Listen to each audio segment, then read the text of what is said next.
लड़कों जैसी बेटी। अमित और सुषमा की एक बेटी थी, दिखने में बहुत सुंदर और उसका नाम था रूपा। उसकी सुंदरता को देखकर ही सुषमा ने उसका नाम रूपा रखा था। लेकिन जैसे ही रूपा 3 साल की हुई और स्कूल जाने के लायक हुई, अमित के दिमाग में न जाने क्या सूझी कि उसने अपनी बेटी को लड़कों की तरह रखना शुरू कर दिया। अमित, क्यों इसे लड़कों के स्कूल में एडमिशन दिलवा कर आए हो? तो क्या हो गया, मेरी बेटी लड़की नहीं लड़कों की तरह बड़ी होगी। लड़कों की तरह रहेगी तो मजबूत बनेगी, लड़कियों की तरह रहेगी तो जिंदगी भर कमजोर रह जाएगी। अच्छा ठीक है, लड़कों के स्कूल में एडमिशन दिला दिया, वहाँ तक तो सही है। लेकिन आपने इसे स्कूल की ड्रेस भी लड़कों वाली दिलवाई है। क्योंकि मैं नहीं चाहता कि मेरी बेटी लड़कियों की तरह रहे। सीधी सी बात है, तुम्हें एक बार में समझ में नहीं आती क्या? अगले दिन शाम के वक्त, अमित आज आप ऑफिस से जल्दी आ गए ना, तो चलिए कुछ शॉपिंग करके आते हैं। हाँ हाँ बताओ क्या चाहिए। वो मुझे ना रूपा के लिए कुछ कपड़े खरीदने थे और उसकी बर्थडे भी आ रही है, तो सोच रही थी एक अच्छा सा ड्रेस दिलवा देती हूँ। चलो ठीक है, हम साथ में चलते हैं। अमित और सुषमा एक शोरूम के अंदर पहुँचते हैं। आइए आइए भाई साहब, आइए बहन जी, ये है लड़कों का सेक्शन, यहाँ पर आपको लड़कों के कपड़े मिलेंगे। अरे भाई साहब, आपको गलत फहमी हुई है, हमारी बेटा नहीं बेटी है। लेकिन इसका हेयर कट और कपड़े देखकर तो मुझे लगा आपका शायद बेटा होगा। बिल्कुल लड़का, आई मीन लड़के जैसा दिख रहा है ना, दिख रही है। जी नहीं, ये मेरी बेटी है और इसका नाम है रूपा। इसका नाम तो रूप सी होना चाहिए था। चलिए जैसी आपकी मर्जी, वहाँ सामने की तरफ लड़कियों के कपड़े हैं। अरे नहीं नहीं, मेरी पत्नी सही कह रही है, ये मेरा बेटा नहीं बेटी है, लेकिन इसके कपड़े हमें लड़कियों वाले सेक्शन से नहीं बल्कि लड़कों वाले सेक्शन से खरीदने हैं। वो क्या है ना, मेरी बेटी नहीं, ये तो मेरा बेटा है। बेटा सही कहा आपने, इसका नाम तो मुझे रूप सी रखना चाहिए था। आप फिर से शुरू हो गए। आप समझते क्यों नहीं, ये हमारी बेटी है और जिस तरह से आप इसे रख रहे हैं ना, आगे चलकर बहुत परेशानी हो सकती है। तुम क्यों नहीं समझती? लड़कों की तरह पलेगी बढ़ेगी तो आगे जाकर जो परेशानियां लड़कियों के सामने आती हैं, वो इसके सामने नहीं आएगी। इसी तरह से वक्त बीतता जाता है। अब रूपा 10वीं क्लास में आ जाती है। एक दिन स्कूल में, जानती है रूपा, अपने साथ वो जो लड़का पढ़ता है ना अभिषेक, मुझे बहुत पसंद करता है। अच्छा, क्या कहता है तुझसे? मुझसे कह रहा था कि उसको ना मेरी लंबी बाल बहुत पसंद है, और उस दिन जो मैं रेड कुर्ता पहनकर आई थी ना, मेरे बर्थडे वाले दिन, कह रहा था कि मैं उसमें बहुत सुंदर लग रही थी। लेकिन मुझसे तो कोई लड़का इस तरह की बातें करता ही नहीं। कैसे करेगा, तू तो खुद लड़कों जैसी नजर आती है, हमेशा पैंट शर्ट पहनकर घूमती है, और ये तेरे बाल लड़कों की तरह छोटे छोटे। अरे तुझे देखकर तो पता ही नहीं चलता कि तू असल में लड़की है। लेकिन ये तो बहुत गलत बात है ना, मुझे भी लड़कियों की तरह रहना है, मुझे भी सुंदर दिखना है। तो फिर तुम अपने बाल लंबे कर लो ना, लड़कियों वाले कपड़े पहनना शुरू कर दे।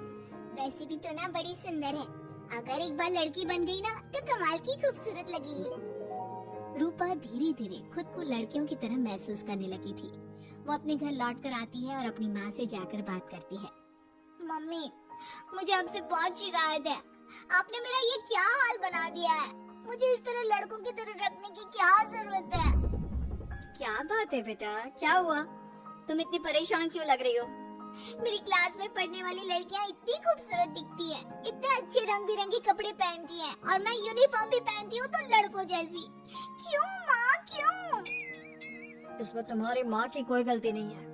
मैं हमेशा से चाहता था कि तुम लड़कों की तरह रहो, और देखो तुम्हें देखकर कोई बता ही नहीं सकता कि तुम मेरी बेटी हो या बेटा। लेकिन क्यों पापा?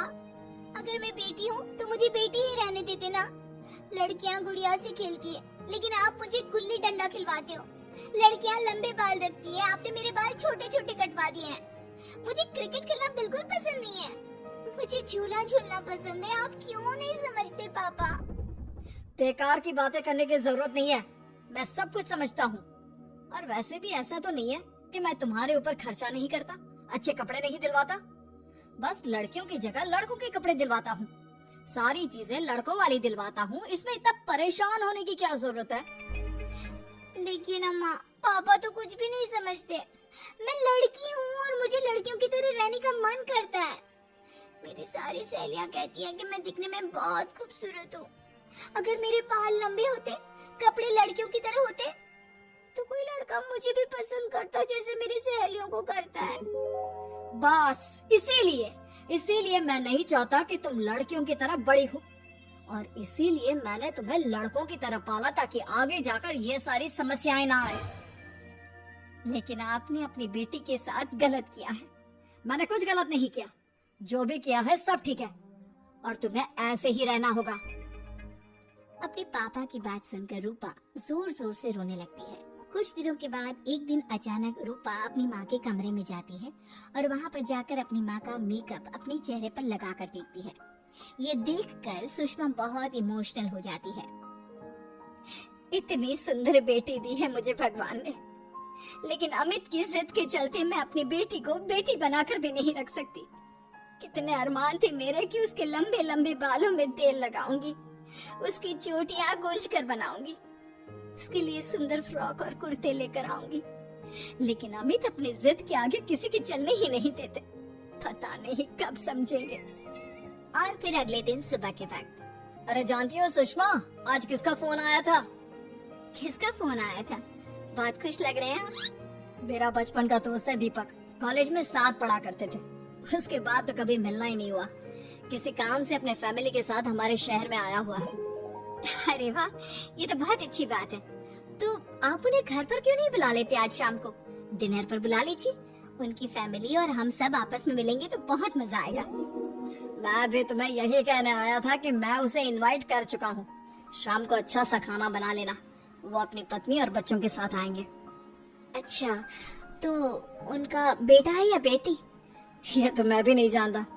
कहा ना, कॉलेज के बाद कभी मिला ही नहीं उससे, और वैसे भी शाम को जब आएगा तब सब कुछ पता चल ही जाएगा। शाम को दीपक अपने बच्चों के साथ अमित के घर आता है। दीपक की बहुत खूबसूरत 2 बेटियां थी, दिया और सोनिया, जो लगभग रूपा की उम्र की ही थी। दीपक की पत्नी शालिनी भी बहुत सुंदर और सुशील औरत थी। सुषमा कैसी हो? अरे वाह, तुम्हारा बेटा तो बड़ा प्यारा है। अरे नहीं, बेटा नहीं बेटी है। बेटी? लेकिन इसे देखकर तो लगता ही नहीं कि ये लड़की है।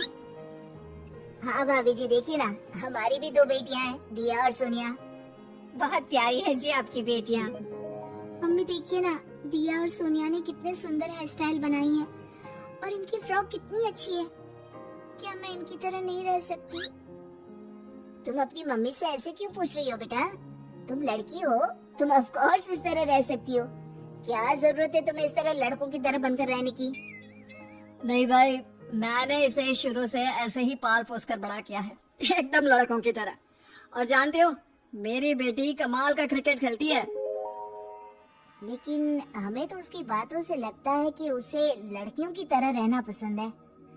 हाँ भाई साहब, दीपक ठीक कह रहे हैं। आज आप हमारी बेटियों को ही देखिए। मेरी बेटी दिया बहुत अच्छा क्रिकेट खेलती है, और सोनिया कबड्डी की चैंपियन है। इतनी कम उम्र में अपने स्कूल की कबड्डी टीम की कैप्टन है वो। लेकिन इन दोनों को स्ट्रांग बनाने के लिए मैंने उनके साथ वो सब नहीं किया जो आपने अपनी रूपा के साथ किया है। लेकिन मैंने गलत क्या किया? मैंने अपनी बेटी को सारी फैसिलिटीज प्रोवाइड करवाई है, उसे सब कुछ दिया है जो वो चाहती है। ये आपकी गलतफहमी है भाई साहब। आपने अपनी बेटी से बेटी होने का हक छीन लिया।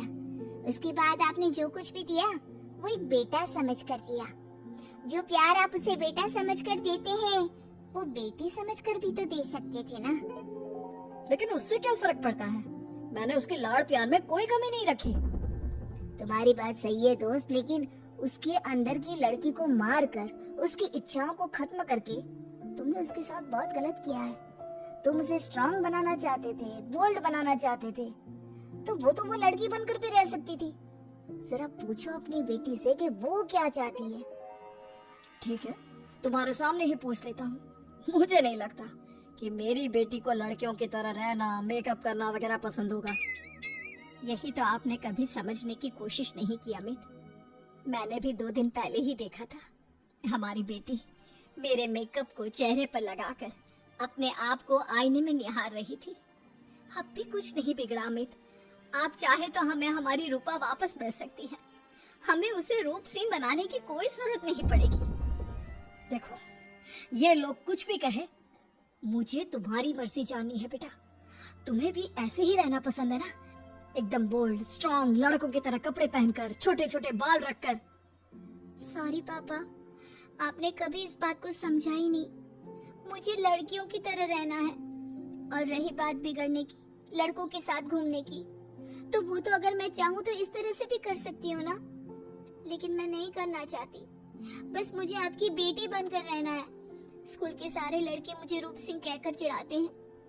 मैं लड़की हूँ, ये बात वो जानते हैं, और इसलिए ना वो मुझे पूरी तरह अपने साथ रखते हैं और ना ही मैं पूरी तरह से अपनी सहेलियों के साथ रह सकती हूँ।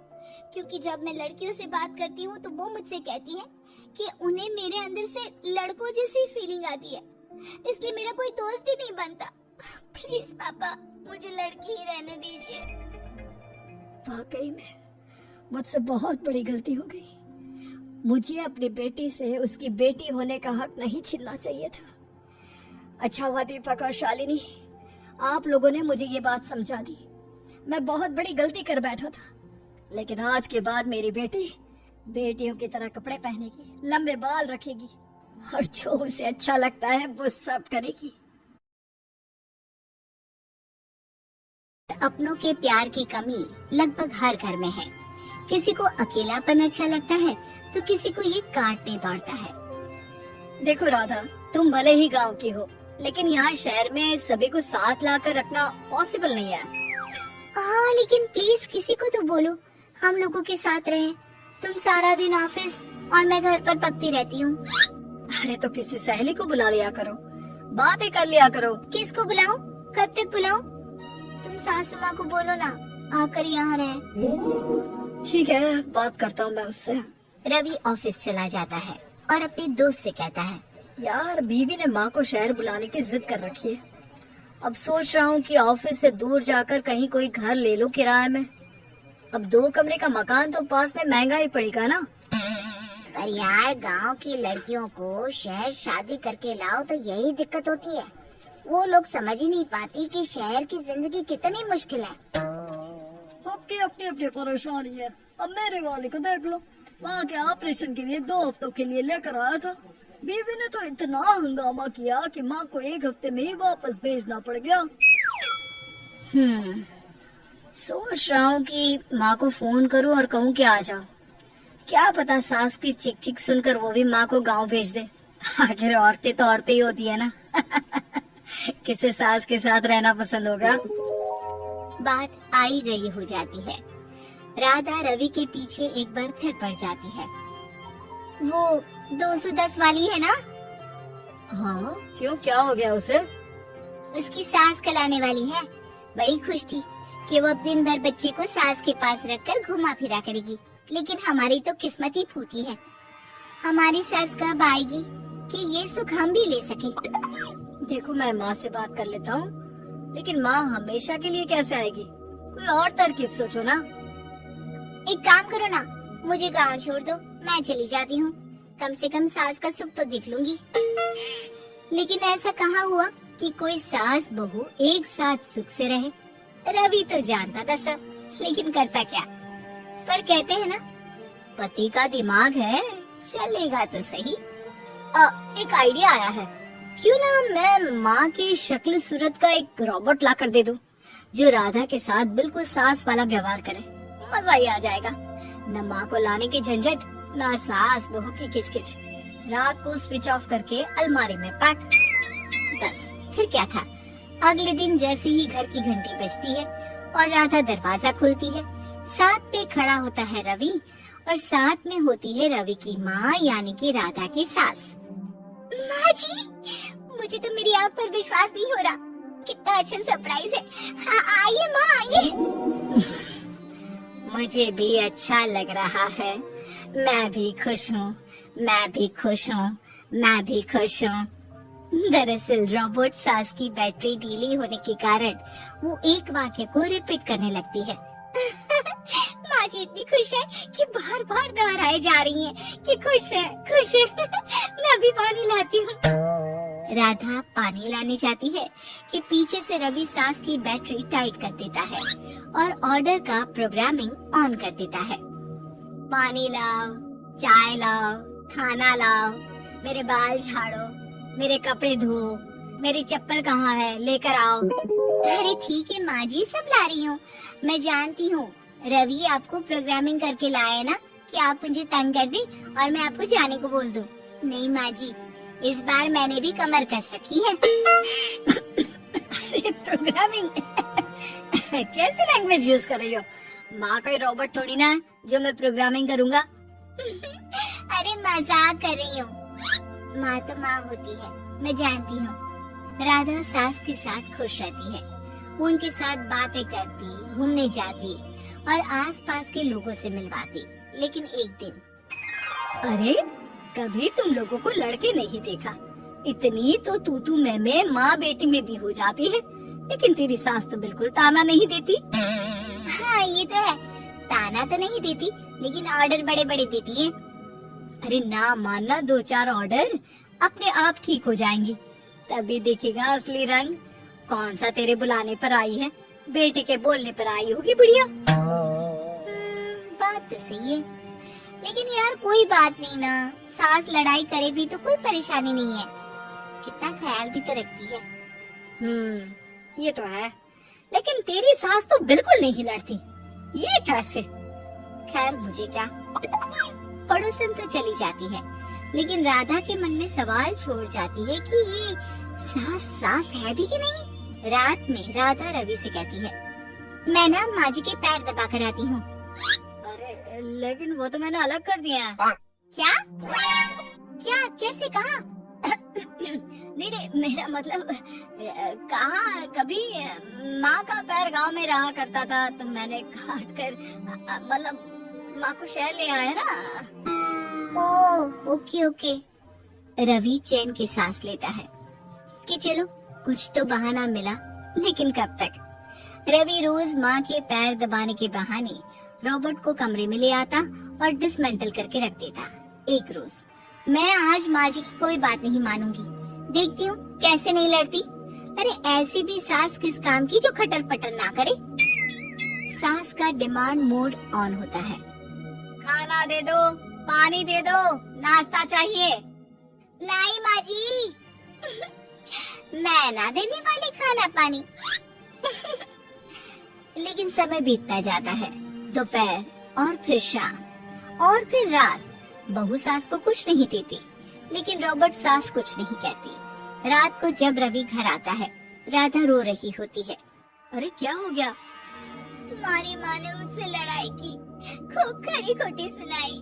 मैंने तो आज सुबह से खाना भी नहीं खाया है। रवि समझ जाता है कि राधा झूठ बोल रही है, क्योंकि खरी खोटी वाली प्रोग्रामिंग तो उसने की ही नहीं थी।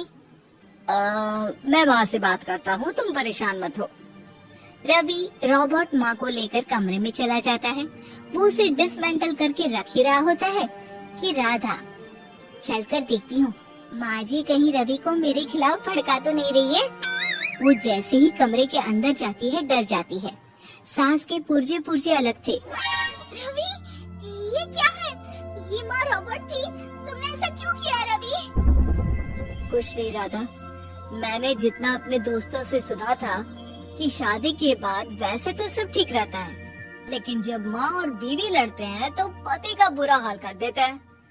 और मैं ना सुकून से रहना चाहता था, बस।